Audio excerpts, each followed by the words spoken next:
In London, welcome to Piers Morgan Uncensored. 5 days ago, terrorists from Hamas attacked Israel. They murdered and raped civilians. They executed the elderly at bus stops.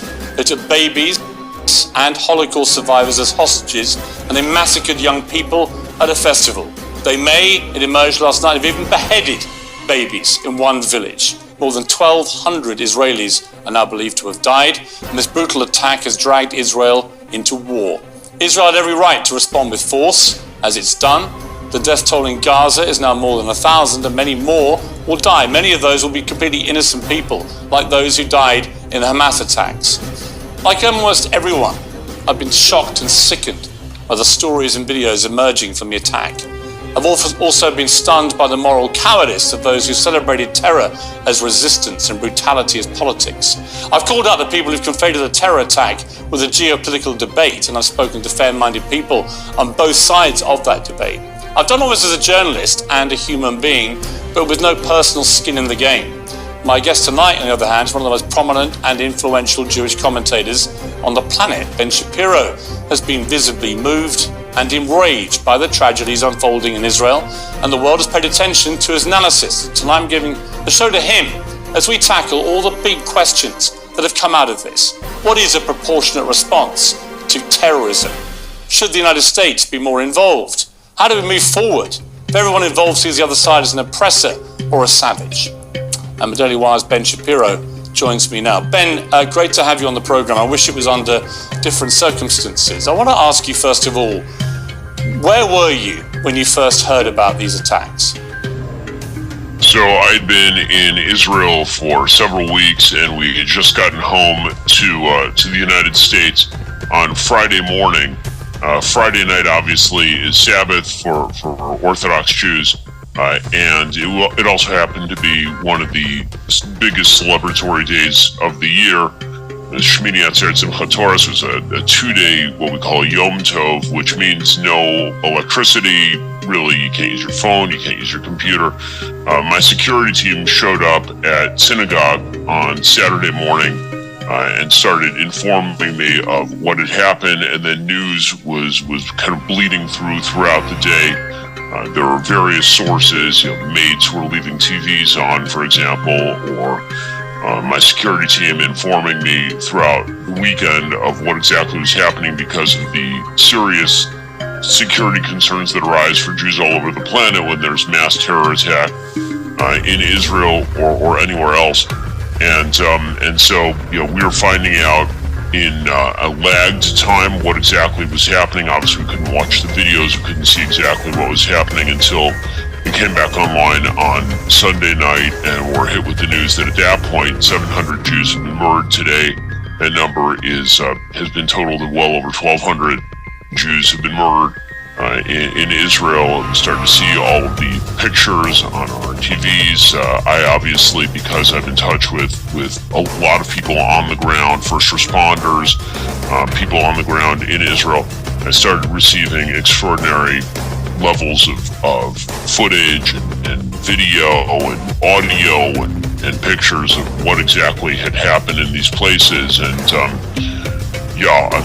these are images. I've been trying to show them to the audience for one very specific reason, and that specific reason is to understand what evil is. You have to look in the face of evil, and I think that we in the West have a peculiar narcissism that everyone thinks like we do. That we value children in a certain way, and so everyone values children in a certain way. That if somebody does something truly terrible or evil, it must be that there was something that quote-unquote drove them to it. Must be a policy question. But as it turns out, that is not the case, because there's literally nothing, I think, Piers, that could drive people in the West, a normal person, to go and to murder a baby in their crib, in a civilian area, to simply walk in and gun down grandmothers, or to rape a woman and drag her back to the Gaza Strip. Well, what could drive you to do that? I can't think of anything that would drive me to do that, but there are a lot of people who are not only driven to do that, but believe full well in the virtue of what they're doing. That is a different mode of thought, and that is not something you can negotiate with. You've seemed about this, for completely understandable reasons, to have been more enraged than I think I've ever seen you, almost like a simmering volcano as you've talked about this. I want to play a clip from your Daily Wire YouTube channel. You have 6 million subscribers, and this is part of what was, I thought, a very powerful address that you made there. I am a Jew.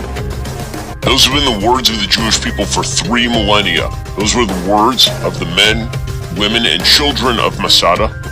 Those were the words of the followers of Bar Kokhba. Those were the words of Jews in Granada in 1066 and the Rhineland in 1096, and Khmelnytsky from 1648 to 1657, and Kishinev in 1903, and Hebron in 1929. Those were the words of Jews in Auschwitz and Treblinka. Those were the last words of Daniel Pearl. And those are my words too. They're the words of my parents, the words of my wife, my children. Over the weekend, my people, the Jewish people, were attacked. They were murdered, mutilated, our women were raped, our children were kidnapped. This happened millions of times before to millions of Jews across history. Jew hatred exists because evil exists, because there are people who have, for literally all of human history, hated the Jews and sought to strike at them while they are weak, who have blamed the Jews for their own problems, who have crafted complex conspiracy theories about the supposed power of the Jews, who have sought to destroy, to murder, to mutilate, to rape the Jews. From Pharaoh to Haman, from Hitler to Hamas. What reaction have you had to that, Ben? I think the reaction has been pretty strong and overwhelmingly positive. I think there are a lot of people, not only Jews, mostly my audience is people who are not Jewish, obviously, who understand the history of the Jewish people, who understand what it means when the greatest slaughter of Jews on a mass scale happens since the Holocaust, and who understand that it is inextricably linked to a history of anti-Semitism that goes back thousands of years. I mean, this extermination level anti-Semitism, what you see from Hamas, is literally part of their charter. And so the attempt to treat them as a normal political body obviously is foolish. I think that a lot of people resonated to that. It's certainly the strongest I've felt about anything that happened in my lifetime since 9/11. As an American, since 9/11, and as a Jew, obviously, I'm watching as people that I know, people I'm friends with, are getting called up to go to the military and serve in Gaza, try to protect the Israeli citizenry who are Jews and Arabs, who are Christians and Jews and Muslims, and you know, I'm watching as there are people out there who are rallying on behalf of actual terrorist groups murdering children. I mean, it's an amazing, I would say, exposure of ignorance at best, and Jew hatred at worst. Do you have any personal connection to anyone whose life was taken? I don't. I'm lucky. I would say that I have. Certainly, I know a lot of people who do. So the way to talk about the Jewish community in general, there are not very many Jews on the planet. Due to conspiracy theories, people tend to think there are tens of millions of Jews on the planet. The grand total number of Jews on planet Earth is about 15 million. About 7 million who live in the state of Israel. There are about 6 million who live in the United States. And what that means is that in general society, you think, 7 degrees of Kevin Bacon. With 7 degrees of connection, you can find anyone. Among Jews, that's one. That number is one. So I certainly know an enormous number of people who have had people who were kidnapped, who've had people who were murdered. I certainly know personally an enormous number of people who are on the ground right now. I know Americans who are in Israel with me who decided to stay over the last day of the Yom Tov, over the holiday, and ended up basically getting stuck there because the airport was shut down because of rocket attacks. And when the call went out to everybody with medical training to show up to help, I know American doctors who showed up at the Gaza border to simply set up triage stations and help people out. So I mean, it's a very small community. It's a very close-knit community, obviously. You've spoken a lot about Hamas before, called them evil. You did a second video called Make God Avenge Their Blood, in which you said that Hamas, in some ways, they are worse than Nazis, which some viewed as a very provocative statement. Why did you say that about them? The Nazis, I mean, here's a phrase I'll never use again, at least the Nazis. So at least the Nazis attempted to hide their crimes. So the Nazis obviously mechanized death. They had an Einsatzgruppen units that drove up to Jewish villages and would mow people down. And then they would bury them, and then they would try to hide the crimes. And it took, the Nuremberg team years to undig all of that material. In this particular case, you have Hamas terrorists who are murdering Jews in their beds and then live streaming it and celebrating it and bragging about it and talking about how incredible it is and blasting that sort of stuff out. I mean, the videos that I've been showing on my show, a lot of them are coming directly from Hamas. I mean, it's Hamas that is taking contemporaneous video of this sort of stuff, and that's a whole new level of evil. I mean, to celebrate this sort of stuff, to treat it as a triumph. I mean, I think the thing that people really have to realize here is this is not a military operation. This was not a military operation. I mean, people have compared this to, for example, the 1973 Yom Kippur War. That was an awful moment in Israel's history when it was taken by surprise by the combined Arab armies around it. But that was a military operation with a military objective, which was to seize territory. This is not a military operation with a military objective. This was an operation directed specifically at civilians.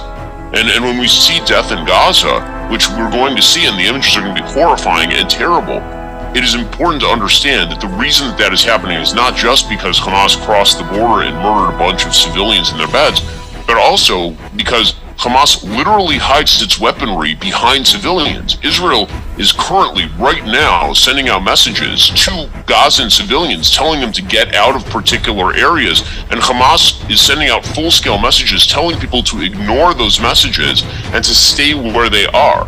Now, Hamas there's a reason why their headquarters were for years located underneath a hospital. I mean, it's what they understand that the West, again, has a peculiar narcissism where we think we would never put our military hardware below a hospital. That'd be insane. And so if Israel blows up a hospital, it must be that Israel's doing that because they're targeting civilians.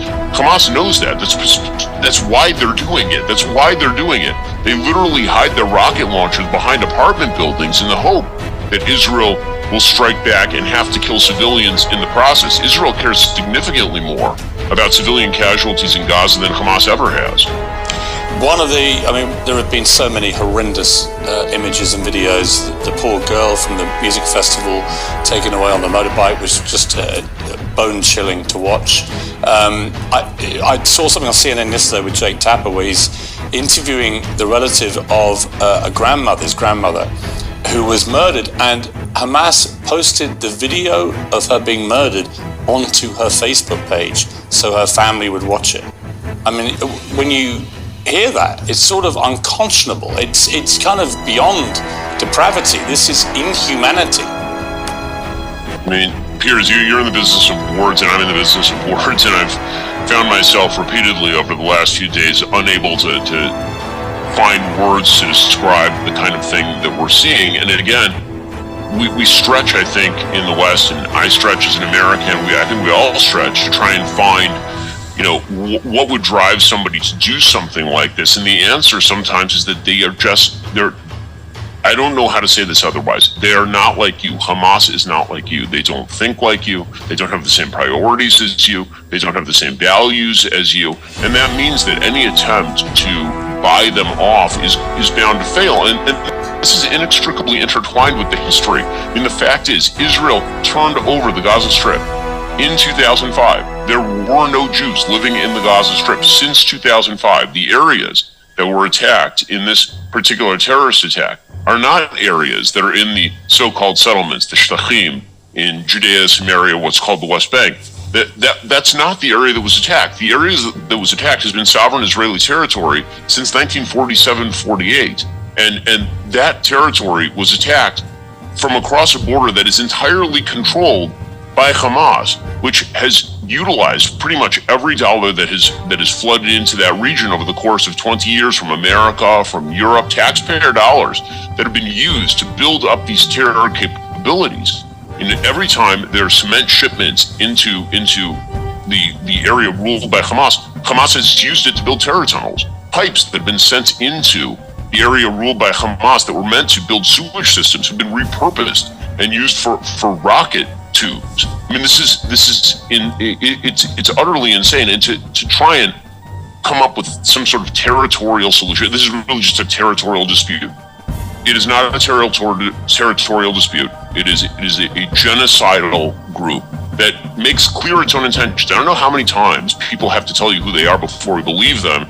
The reason that I've been saying that Hamas is genocidal for literally my entire career is because they say in their own founding documents that they are genocidal. It's not as though they're attempting to avoid culpability or responsibility for this. They are saying it out loud. They're begging you to take them seriously.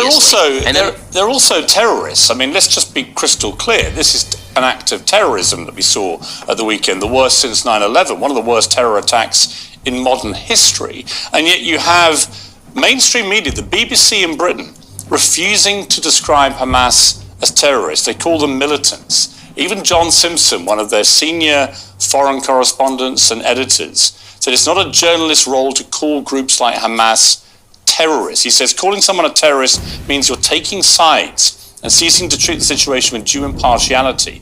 The BBC's job is to place the facts before its audience and let them decide what they think honestly and without ranting.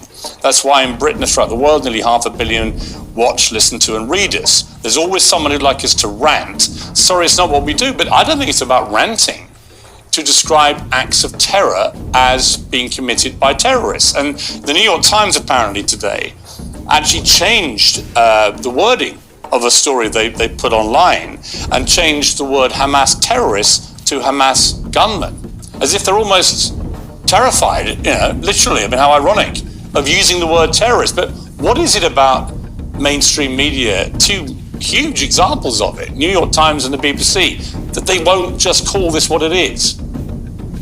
I think that a lot of these groups are afraid of the political implications of just calling a terrorist. I mean, when you acknowledge that the government of the Gaza Strip is in fact a terrorist government, that has some pretty large-scale implications for a lot of the political agendas at play. Because, of course, the great sort of dream of the West since at least the Oslo Accords has been that territorial concessions and that economic concessions would solve this problem. When it turns out that an entire area is governed by a government that is in fact a terrorist government, is an actual terrorist group, then that has some pretty significant implications moving forward for the prospects in the region. And it also suggests that Israel has a moral duty, which it absolutely does, to protect its own citizenry by eviscerating that terrorist group from the planet. And the word terrorist has a definition, and that definition, by any stretch of the imagination, is fulfilled by what Hamas is. I mean, the BBC's explanation is so bizarre. It's almost like suggesting that if you found a man who had murdered his wife in an apartment and you reported on that, you didn't call it murder. You just said that someone was killed. A person was killed, and the person was convicted of murder, and you still said they're not a murder. We don't make judgments over here, and use language like the word murderer, because that would carry some moral implication. Well, yes, it turns out that murdering entire families, slaughtering entire families, burning them. I mean, some of the stuff that I've been tweeting out, which is stuff I'm getting again directly from first responders on the ground. I mean, just a few moments ago, I tweeted out, I wish I didn't have to tweet out these photos, but I think people need to understand the consequences of failing to see evil for what it is. It was a photo of a group of people in a kibbutz called Kibbutz Be'eri, which is again near the border where 100 bodies were found. And they were attempting to simply escape, and Hamas stopped the car and burned these people alive. I mean, I don't know how you don't call that. What other goal could you have but to obscure the morality of the situation if you refuse to call things what they are? It boggles the mind. It truly does. I mean, what also boggled the mind for me was Black Lives Matter Chicago, which had a Twitter account with 60,000 followers. They actually posted a caricature image of a paraglider saying, "I stand with Palestine." The paragliders, of course, were the ones who flew in and killed all the people at the music festival. What did you feel when you saw that? I mean, unsurprising, only in the sense that Black Lives Matter as an organization had all sorts of solidarity statements about Palestine going all the way back to the original movement in 2014, 2015. But seeing them actively take up the imagery of an actual terrorist attack, that's what that is. Palestinians are not famous for their hang gliding. The only reason why that is the image is because literal terrorists use paragliders in order to murder civilians at an electronic dance music festival. By the way, attended mostly by people of the political left. I mean, those are not right-wing Israelis who are dancing at an EDM festival on a Saturday. That's not the way that works. It's only astonishing in either the moral blindness or the anti-Semitism. And at a certain point, the moral blindness becomes the anti-Semitism, because when you are celebrating active Jew murder and you are saying that that's solidarity, that's a pretty incredible thing. I'd also like to point out here that the argument in favor of Palestinian self-determination did not need to be threatened by any of these people. All they could have said is, Hamas does not represent Palestinians. This does not have any implications for Palestinian self-determination. Hamas is a terrorist group, and they ought to be replaced by a better government that could make peace. None of this is particularly hard. The fact that they are lumping together Hamas with the Palestinian cause says an awful lot, and it doesn't say anything good. In one of the videos, you say the only solution is for Israel to annex the Gaza Strip and kill enough sons of bitches to make sure this isn't a problem again. You say anyone who calls for a ceasefire is a terrorist sympathizer under these circumstances. And that got a lot of pushback. I guess this comes to the point of appropriate response. How far do you go? How do you isolate genuine Hamas from perhaps completely innocent Palestinians in Gaza, of which there will be many? One person called you a genocidal warmonger for that rhetoric. And there's a person called Mohammed Hijab in a video called in responding to Ben Shapiro on Israel. He says this. First and foremost, I'll say, yes, we condemn any woman, child, or whatever it may be that's being killed who's Jewish and who's not a non-combatant. But why is it the case, Ben? Why is it the case that none of your colleagues or you have been able to offer one single condolence, one single condemnation, one single word of sympathy for any of the Gazans that have been killed? Don't try to smear us, don't try to slander us, don't try and attack, don't try and produce red herrings. I think you're an ass, a jackass. And we're not talking about Hamas, we're talking about children here, we're talking about women here, we're talking about elderly people. You make me sick, you make me sick. Well, what's your response to that, Ben? I mean, that will be, I'm sure, a reaction you've heard from a lot of people. What do you feel about that? I mean, my obvious response is, of course, I feel horrible for the people who are being held by Hamas in a state of tyranny for the past 15 years. Hamas was the elected government in Gaza in 2006. There hasn't been an election since then. All the people who are today ranting, as you heard Mohammed Hijab doing right there, I don't hear them talking about liberating Gaza from Hamas, which is the greatest threat to the way of life of Gazans on planet Earth. Again, I have nothing but sympathy for Hamas, for the people that Hamas is governing, or the people that Hamas is exploiting, really. I have nothing but sympathy for civilians there. Israel has to defend itself. I don't understand exactly what the expectation would be here. Is the expectation that because Hamas uses human shields, that Israel therefore has to go home and wait to have its people murdered again? Israel tried it the way that Mohammed Hijab and others would like. Israel literally pulled, in 2005, they literally pulled thousands of Jews out of the Gaza Strip. It was called the disengagement, and it was massively unpopular in wide swaths of Israel. They pulled out, they built a wall, and they basically said, go ahead and govern yourselves. And this is the result of that. You think anyone in Israel, no one in Israel wants to reoccupy the Gaza Strip. No one. That's why Israel has been studiously avoiding reoccupying the Gaza Strip since 2006, despite the fact that they have been living underground in large parts of Israel for weeks at a time because of rocket attacks that have been fired on a regular basis from the Gaza Strip into major cities. So let me ask, in Gaza you have 2 million people, many of whom are young people. Pretty hopeless conditions to live in. I think people would agree with that. Not much chance of getting out of there. They live in very densely populated areas. We know from in the last 24 hours that Israel controls water, controls energy, power going in there. Many would see that that is a control that Israel shouldn't have if you want to afford equal rights to people living in Gaza. And then it comes down to proportionate response and how you try and, like I say, how do you attack Hamas, given they're all over Gaza, living amongst the general population?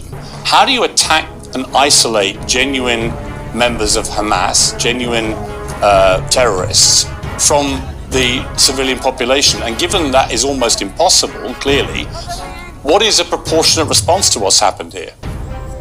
Well, frankly, I don't believe in proportionate response to terrorism. I believe that the way that you stop terrorism is with wildly disproportionate response. That doesn't mean in terms of targeting civilians. It means in terms of killing as many terrorists as humanly possible and allowing them to dictate the terms of engagement by hiding behind civilians in areas that they are supposedly responsible for, means that the only option for Israel is to surrender to Hamas's hatred of its own citizens, its willingness to use its own children as human shields. No country worth its salt could ever do that. No government trying to protect its own citizens could ever do that. What exactly is the alternative option other than for Israel to try to kill as many of these terrorists and depose Hamas and hopefully help put in place some sort of international overseen community that would actually govern the Gaza Strip in a rational, reasonable way that actually maximizes the possibilities of its citizens?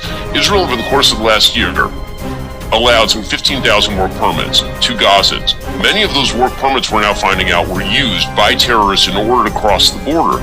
The fact that Israel controls the water and the power, the reason that Israel controls the water and the power is specifically because if they did not control the water and the power, Hamas would be right now holed up with the water and the power indefinitely. I mean, the fact is that the reason that Israel controls, for example, the sea border is because if they did not, there were attempts to ship weapons in from Turkey multiple times. The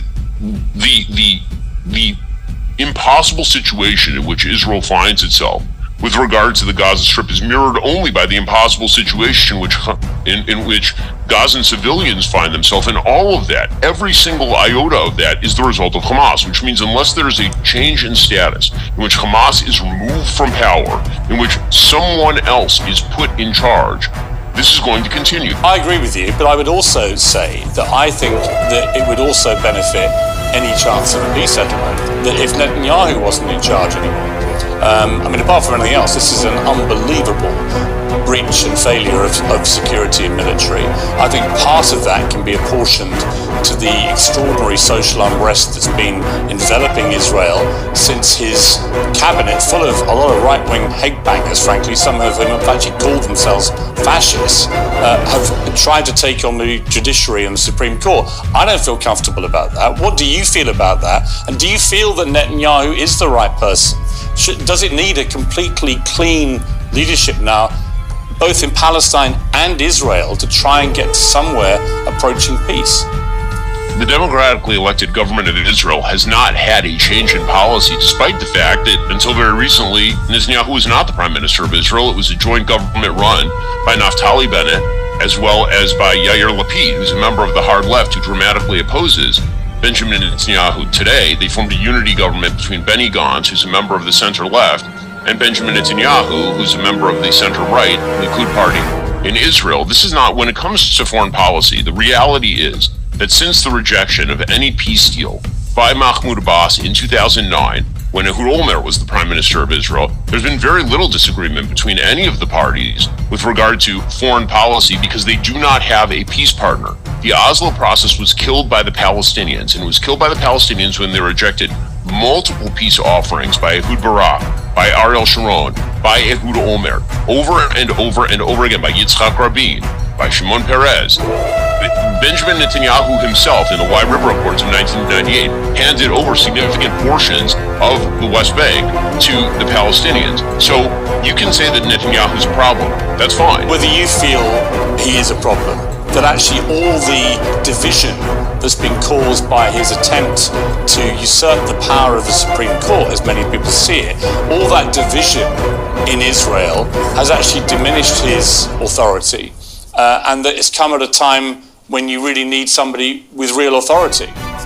Well, I mean, I don't think that right now that's really the question, considering, again, it's a unity government, and I'm talking to everybody in Israel, and all of those divisions heal up in a moment when your children are being slaughtered at the border, as it turns out. So, all of the judicial reform conversation is a separate conversation. We can critique how fast they went in terms of this coalition. They went too fast. They scaled it back.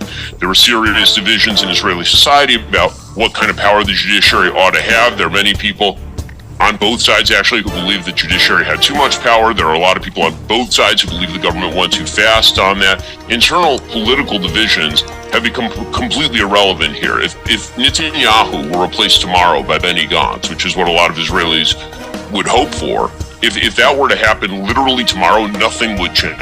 Nothing would change. And the reason nothing would change is because, again, this is an issue, this particular issue is about Hamas. This has nothing to do with the constituency of the Israeli government. You can find the most left-wing person in Israeli politics right now, which would be Yair Lapid. You could put him back in the prime minister seat, and he would be forced with exactly the same decisions that Netanyahu is faced with right now. How do you see it? Take me forward 20 years. In a dream scenario, how does the region look? In a dream scenario, economic development, which I think is what the Abraham Accords were about and what the burgeoning Saudi peace deal was about. And by the way, the burgeoning Saudi peace deal is the reason that Hamas did this at the behest of Iran. They were afraid of a regional realignment that would create a Sunni Jewish alliance oriented largely against the Shia power of Iran, which is spread through Lebanon, Syria, and now down into Hamasistan.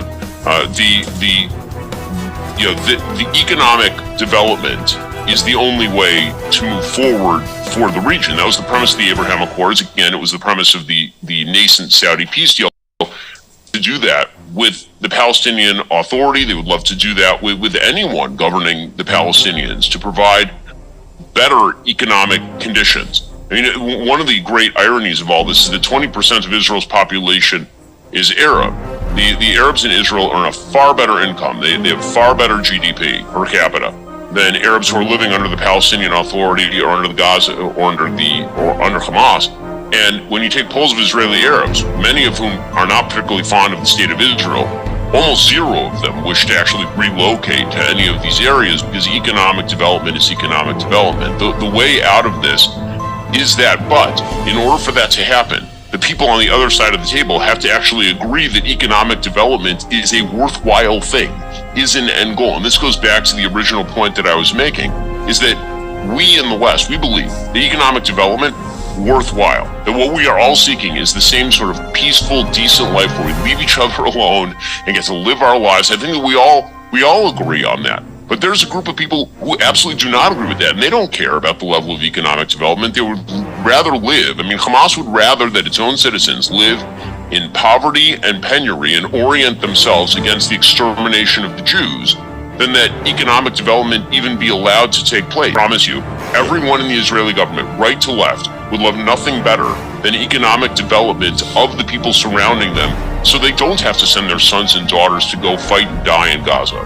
Do you believe in the concept of a two-state solution? I mean, if there were a party on the other side to negotiate with, and if the possibility of a two-state solution was real, sure. I mean, but the question is, how realistic is that? Negotiations cannot be the cure-all. You have to have a partner on the other side of the table. The entire premise of the Oslo Accord is that you could take an actual terrorist by the name of Yasser Arafat. You could negotiate with him. You could make a deal with him, and this would magically cure the situation. Well, a deal is not capable of being cut with literally anyone. That's not the way any of this works.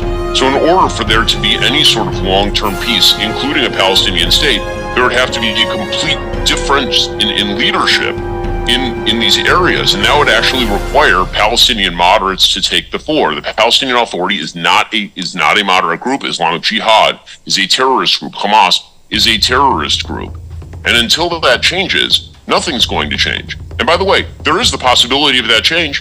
If you had told me 10 years ago that there would be Saudi-Israeli normalization on the table, I would have laughed in your face. If you told me that Israel would have been able to cut peace deals with the UAE and with Morocco, I would have scoffed, and I think everyone would have scoffed. So there is that possibility, but make peace with a side that wants to murder you. That is not a possibility. Well, on that point, all I would say to that is I'm an Irish Catholic, and we had the Troubles in Northern Ireland. Different circumstances. I'm not going to try and equate the two. But there you had people on both sides trying to kill each other. You had the IRA trying to kill civilians indiscriminately to make their political points. And in the end, a peace deal was achieved, but it was achieved by people sitting down opposite people they knew had been killing civilians and killing people on their side. You even had the Queen meeting Martin McGuinness and Gerry Adams, who were the, in McGuinness's case, the former chief of staff of the IRA. He ordered some of the most appalling atrocities. The Queen, one of her own relatives, was blown to pieces, Lord Mountbatten, by the IRA, but she still met with them.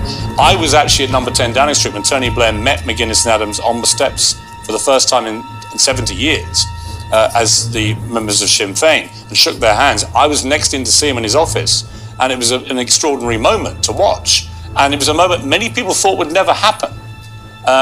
Do you see any parallel there in terms of what could be achieved with Israel and Palestine? Only if the leadership changes. Only if the leadership changes on the Palestinian side. That is the only way that happens. And again, the difference here is that the IRA had territorial ambitions. Hamas does not have territorial ambitions. They have genocidal ambitions. The Palestinian Authority has been offered multiple deals over multiple decades, and they have rejected, without counteroffers, virtually every deal they have ever been offered.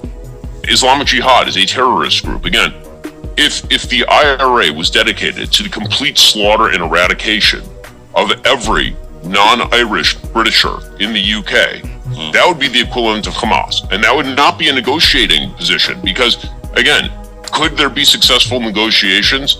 It depends on the partner. The example that you're using is the best example of sides that are incredibly far apart coming together. But here we are talking about one side that, simple premise, if Israel put down all of its guns tomorrow, every Jew in the region would be slaughtered. If Hamas put down all of its guns tomorrow, Israel would leave the Gaza Strip alone. It is that simple.